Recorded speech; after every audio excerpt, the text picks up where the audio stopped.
Assalamualaikum warahmatullahi wabarakatuh. Perkenalkan, nama saya Trisa Salsabila. Di sini saya akan menjelaskan tentang latar belakang pemikiran tokoh Muhammad Abduh. Beliau itu dilahirkan, dibesarkan, dan juga hidup dalam masyarakat yang sedang disentuh oleh perkembangan dasar Eropa. Pada waktu itu, di Eropa hidup suatu masyarakat yang mendewakan akal, khususnya setelah penemuan ilmiah yang sangat mengagumkan. Pada waktu itu, masyarakat Eropa sesungguhnya telah menanamkan benih pengaruhnya sejak ekspedisi Prancis atau yang disebut Napoleon ke Mesir pada tahun 1798. Namun, secara jelas tumbuhnya benih tersebut mulai dirasakan beliau atau Muhammad Abduh pada saat ia memasuki pintu gerbang Al-Azhar. Waktu itu, lembaga pendidikan tersebut, pembina dan ulamanya telah terbagi ke dalam dua kelompok. Kelompok pertama menganut pola taklid, yakni mengajarkan kepada siswa bahwa pendapat ulama tersebut hanya sekedar dihafal tanpa mengantarkan pada usaha penelitian, perbandingan, dan pentajihan. Sedangkan kelompok yang kedua menganut pola tasjid atau pembaharuan yang menitik beratkan uraian mereka ke arah penalaran dan pengembangan rasa. Selanjutnya, berkat pengetahuan beliau tentang ilmu tasawuf serta dorongan Syekh Darwis agar ia selalu mempelajari berbagai bidang ilmu yang ia terima ketika usia muda dulu, maka tidak mengherankan jika naluri beliau yang didukung Syekh tersebut membuat lebih condong untuk berpihak kepada kelompok minoritas. Nah, minoritas itu yang tasjid tadi ya. Terus kalau mayoritas taklid yang ketika itu dipelajari oleh Syekh Hasan Al-Tawil yang telah mengajarkan filsafat dan logika jauh sebelum Al-Azhar mengenalnya. Pada sisi lain pertemuan beliau dengan Al-Afghani menjadikan beliau lebih aktif dalam berbagai bidang politik dan sosial,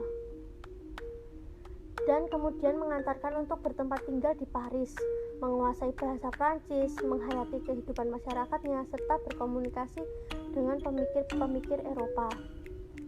Selanjutnya yang saya akan jelaskan corak pemikiran Muhammad Abduh. Yang pertama tentang modernisasi. Modernisasi itu kayak gagasan untuk pembaharuan atau penyesuaian. Terus sebagaimana yang telah disinggung pada latar belakang pemikiran beliau bahwa semenjak perjumpaan dengan Al-Afghani, beliau berusaha mengadakan penyesuaian ajaran Islam dengan tuntutan zaman, seperti penyesuaian dengan perkembangan ilmu pengetahuan dan ilmu teknologi. Gagasan penyesuaian inilah kemudian disebut dengan modernisasi. Sumber dari gagasan modernisasi tersebut bersumber dari penentangan terhadap taklid. Menurut beliau, Al-Quran memerintahkan kepada umatnya untuk menggunakan akal sehat, serta melarangnya mengikuti pendapat terdahulu tanpa mengikuti secara pasti hujah-hujah yang menguatkan pendapat tersebut. Walaupun pendapat itu dikemukakan oleh orang yang seyogyanya atau paling dihormati dan dipercaya, beliau menetapkan 3 hal yang menjadi kriteria. Selanjutnya, kriteria pembuatan taklid. Selanjutnya, berdasarkan pada pandangan tersebut, beliau memahami Al-Quran, terutama yang berkaitan dengan kecaman terhadap sikap dan perbuatan taklid tersebut. Walaupun menyangkut sikap kaum musyrikin, selanjutnya ia mengecam kaum muslimin, khusus yang berpengetahuan yang mengikuti pendapat ulama terdahulu tanpa memperhatikan hujahnya.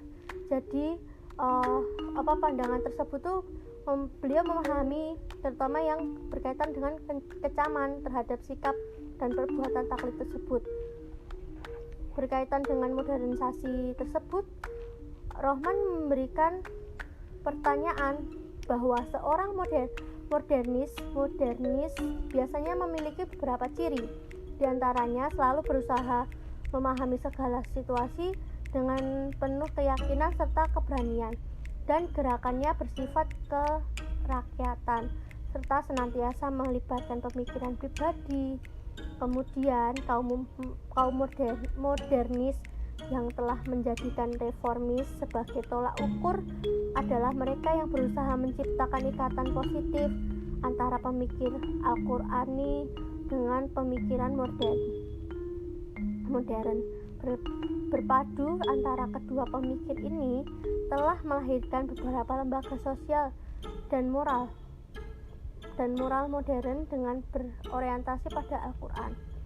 Selanjutnya, beliau menyikapi perbedaan peradaban barat modern dengan selektif dan kritis. Beliau menggunakan prinsip ijtihad sebagai metode utama untuk meretas kebekuan pemikir kaum muslimin. Tidak pernah berpikir, apalagi berusaha untuk mengambil alih secara utuh yang datang dari dunia barat, karena ia beranggapan apabila itu dilakukan berarti mengubah taklid yang lama dengan taklid yang baru. Juga karena hal tersebut tidak berguna disebabkan adanya perbedaan pemikiran dan struktur sosial masyarakat masing-masing. Nah, Islam menurut beliau harus mampu meluruskan kepincangan perbedaan barat serta membersihkan dari segi negatif yang menyertainya. Dengan demikian, perbedaan tersebut pada akhirnya akan menjadi pendukung terkuat ajaran Islam sesaat setelah ia mengenalnya dan dikenal oleh pemeluk Islam. Yang kedua, reformis atau corak pembaharuannya bersifat reformistik atau rekonstruktif. Ini karena beliau senantiasa memiliki tradisi dengan perspektif pembangunan kembali. Jadi reformis itu seperti pembangunan kembali agar suatu tradisi masyarakat dapat survive pada zaman sekarang atau zaman ini dan selanjutnya bisa diterima di masyarakat. Pembangunan kembali ini tentunya dengan kerangka modern dan persyaratan rasional. Pemikiran pembaharuan yang bercorak reformistik dalam bentuknya yang pertama secara filosofis. Jadi reformis itu corak pertama dan bentuk pertama secara filosofis pada pembaharuannya itu dilakukan oleh Muhammad Abduh. Selanjutnya yang nomor 3, konservatif. Gerakan pembaharuan yang diinaugurasikan beliau bersifat konservatif ini terlihat dari sikap beliau yang tidak bermaksud mengubah potret diri Islam menjadi risalah tauhid. Nah, risalah tauhid sendiri merupakan bukti dari pemikiran ini.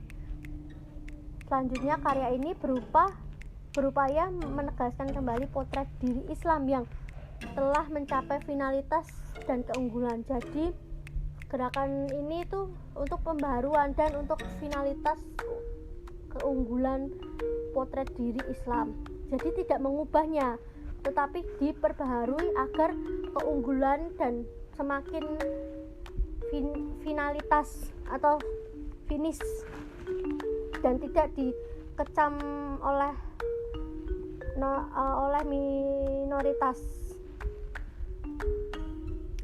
Demikian muncul ke permukaan 3 tipologi tersebut, yaitu modernis, reformis, dan konservatif yang dilontarkan berkaitan dengan pembaharuan yang dilakukan beliau. Ketiganya merupakan refleksi dalam membaca segala pemikiran beliau. Dalam membaca itu, corak pertama lebih menekankan pada aspek selektivitas dan sikap kritis. Beliau dalam menyikapi dan memandang peradaban barat. Jadi yang pertama itu soal beliau yang berpendapat pada menyikapi pandangan peradaban barat itu bagaimana. Terus selanjutnya corak kedua itu lebih menekankan kepada upaya beliau dalam membangun kembali. Jadi untuk membangun kembali tradisi dan tradisi Islam untuk supaya tidak kacau dan bisa diterima di masyarakat maksudnya.